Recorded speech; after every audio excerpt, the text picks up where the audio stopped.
வணக்கம். திசைகளின் 5 மணி செய்திகள். மலேசியாவில் புதிய தலைமுறை அடையாள அட்டை அறிமுகம்.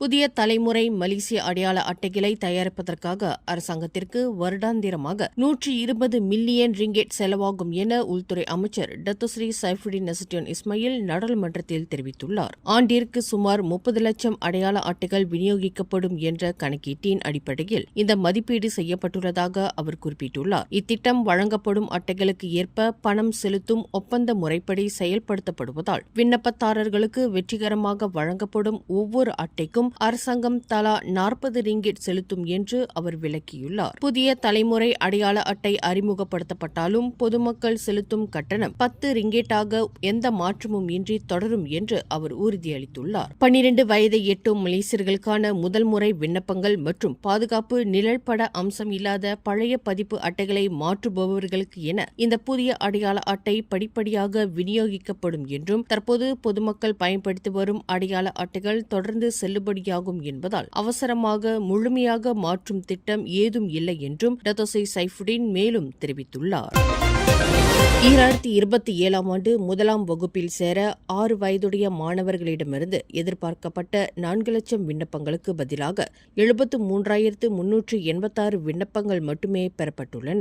இந்த எண்ணிக்கை குறைவு காரணமாக அடுத்த ஆண்டுக்கான ஒப்பந்த அடிப்படையிலான ஆசிரியர்களின் ஆட்சேர்ப்பு இலக்கு 20,000 3,150 குறைக்கப்பட்டுள்ளது என்று கல்வி துணை அமைச்சர் ஓங் காவோ தெரிவித்துள்ளார்.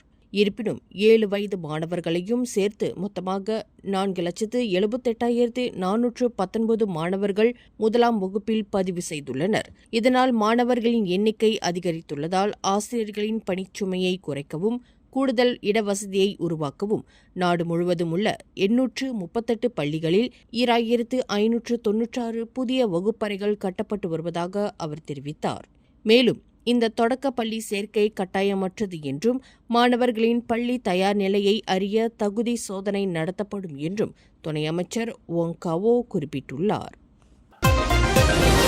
நாடு முழுவதும் கடந்த ஜனவரி மாதம் முதல் ஜூன் 12ஆம் தேதி வரை மொத்தம் 42,807 தொழிலாளர்கள் தங்கள் வேலைகளை இழந்துள்ளதாக மனிதவள அமைச்சர் டத்தோஸ்ரீ ரமணன் ராமகிருஷ்ணன் தெரிவித்துள்ளார். வணிக நிறுவனங்கள் மூடப்பட்டதும் நிறுவனங்களின் அளவை சுருக்கியதுமே இந்த வேலை இழப்புகளுக்கு முக்கிய காரணங்களாகும். இதனால் 17,485 பேர் பாதிக்கப்பட்டுள்ளனர் என்று சமூக பாதுகாப்பு அமைப்பின் பெர்கேசோ புள்ளி விவரங்களை மேற்கோள் காட்டி அவர் இதனை குறிப்பிட்டுள்ளார். மேலும் செயற்கை நுண்ணறிவு தொழில்நுட்பம் தற்போதைய வேலை இழப்புகளுக்கு முக்கிய காரணம் என்ற கருத்து தவறானது என்று தெரிவித்த அவர் தொழிலாளர்கள் எதிர்கால தேவைகளுக்கு ஏற்ப தங்கள் திறன்களை மேம்படுத்திக் கொள்ள வேண்டும் என்றும் வலியுறுத்தினார். கடந்த ஜனவரி முதல் மை ஃபியூச்சர் ஜாப்ஸ் போர்ட்டல் மூலம் 6,05,168 வேலை வாய்ப்புகள் விளம்பரப்படுத்தப்பட்டுள்ளதால் நாட்டின் வேலை வாய்ப்பு சந்தையில் தொழிலாளர்களுக்கான தேவை இன்னும் அதிகமாகவே உள்ளது என்றும் ரமணன் தெரிவித்துள்ளார்.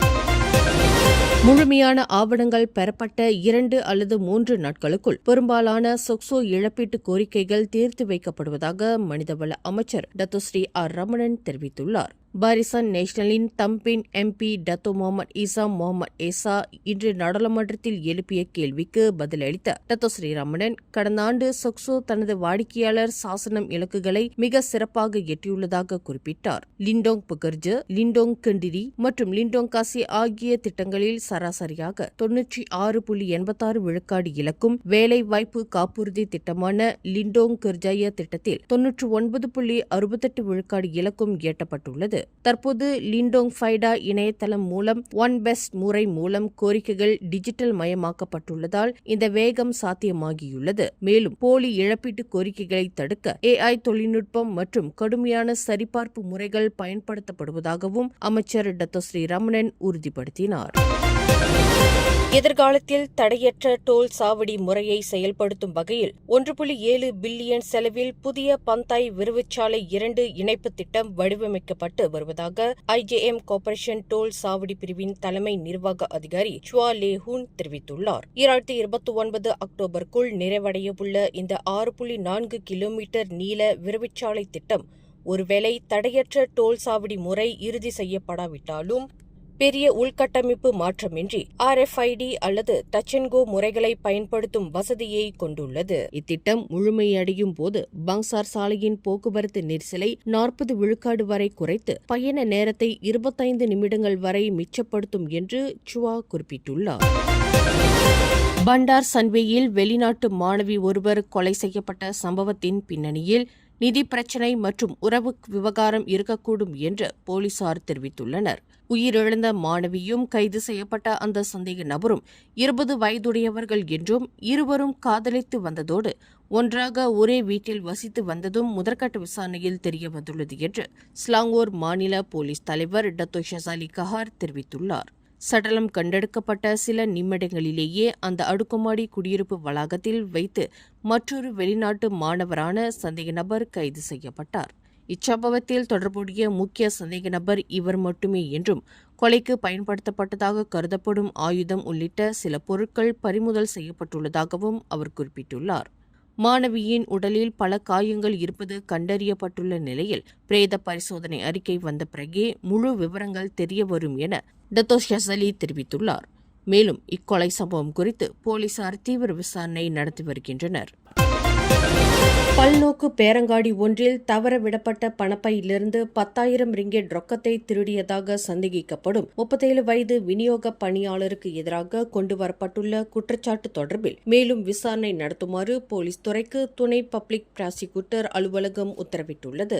இவ்வழக்கு விசாரணையின் முகாந்திரங்களை வலுப்படுத்துவதற்கு மேலும் சில கூடுதல் விவரங்களை துணை பப்ளிக் பிராசிக்யூட்டர் கோரியிருப்பதாக ஸ்லாங்கூர் மாநில போலீஸ் தலைவர் டத்தோ ஷசாலி கஹார் தெரிவித்துள்ளார். சந்தேக நபரான விநியோகிப்பு பணியாளர் விசாரணைக்கு பின்னர் போலீஸ் பிணையில் விடுவிக்கப்பட்டுள்ளார் என்றும் கட்டடத்திற்குள் நுழைந்து திருடியது தொடர்பில் அந்த நபருக்கு எதிரான விசாரணை தொடர்ந்து நடைபெற்று வருவதாகவும் அவர் குறிப்பிட்டுள்ளார்.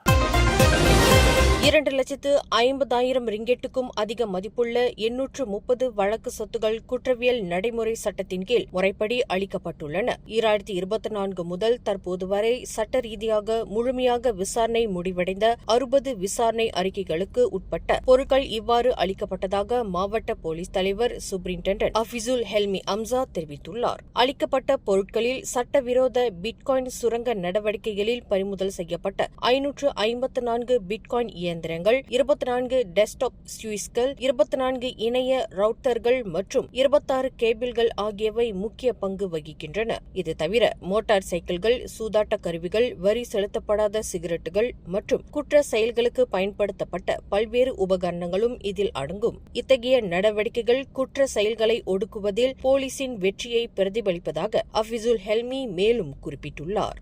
மேலும் செய்திகளை தெரிந்து கொள்ள கீழே இருக்கும் பெல் பட்டனை அழுத்துங்கள். உங்கள் மகிழ்ச்சியை வெளிப்படுத்த லைக் மற்றும் ஷேர் செய்யுங்கள். தொடர்ந்து திசைகளோடு இணைந்திருக்க சப்ஸ்கிரைப் செய்யுங்கள்.